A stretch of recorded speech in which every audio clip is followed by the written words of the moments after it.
자유한국당 황교안 대표가 어제 단식 돌입 후 국회에 설치한 천막에서 밤을 보냈습니다. 황 대표는 아침에 다시 청와대 앞으로 자리를 옮겨서 단식 투쟁을 이어가고 있는데요. 국회로 가보겠습니다. 이승배 기자.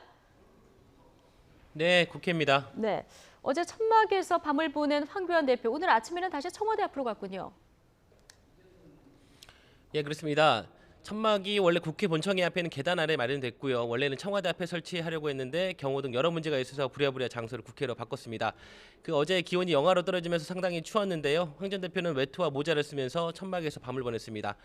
지난밤 소식이 궁금해서 아침 일찍 천막에 가봤습니다. 그런데 황 대표는 이미 새벽에 청와대로 떠난 뒤였습니다. 한국당 박맹우 사무총장은 황 대표가 새벽 3시 반에 기도를 마치고 4시쯤 청와대로 넘어갔다고 밝혔습니다.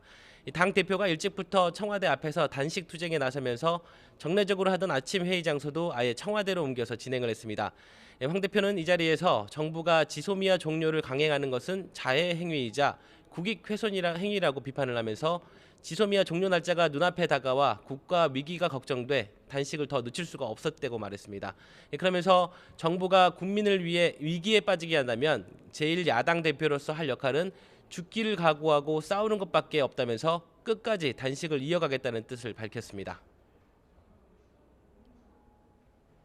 지소미아 같은 국익 문제를 놓고 단식하면 안 된다.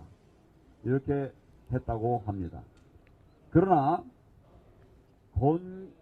조국 사태 면피를 위해서 지소미아 그리고 한미동맹 같은 국익을 내팽개친 것이 과연 누굽니까?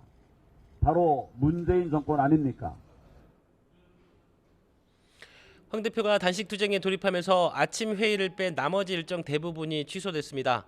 문희상 국회의장과 여야 5당 대표들이 만나는 정치협상회의가 오늘 오후 2시에 열릴 예정인데 황 대표는 참석하지 않을 것으로 전망됩니다. 네, 제1야당 대표의 단식, 지금 다른 당에서는 어떤 얘기들이 나옵니까? 한국당을 뺀 여야 정치권이 모두 한 목소리로 황 대표 단식에 냉담한 반응입니다. 더불어민주당 이원욱 원내 수석 부대표는 오늘 아침 정책조정회의에서 예산도 입법도 발목을 잡는 상황에서 황 대표가 난데없는 단식 투쟁에 들어갔다면서 국민을 위한 생각이 티끌만큼이라도 있다면 국회부터 정상화하라고 목소리를 높였습니다. 민주당은 한국당의 진지한 협상을 하지 않는다면 법과 절차에 따라 패스트트랙 처리에 나서겠다고 압박을 하기도 했습니다. 바른미래당 강신업 대변인도 YTN과의 통화에서 단식 장소를 청와대와 국회로 급히 바꾸면서 우왕좌왕하는 모습을 보면 준비도 안 됐고 목적도 의심된다면서 단식을 빨리 중단하고 국회법과 절차에 따라서 현안부터 해결하라고 촉구했습니다.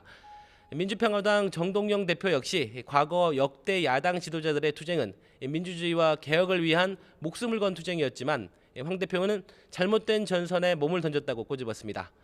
대한신당도 거대 야당 대표의 뜬금없는 행동으로 가뜩이나 힘든 시기에 국민 가슴에 구멍을 뚫는 행동을 더는 하지 말라면서 사퇴가 답이라고 일갈했습니다. 지금까지 국회에서 YTN 이승배입니다.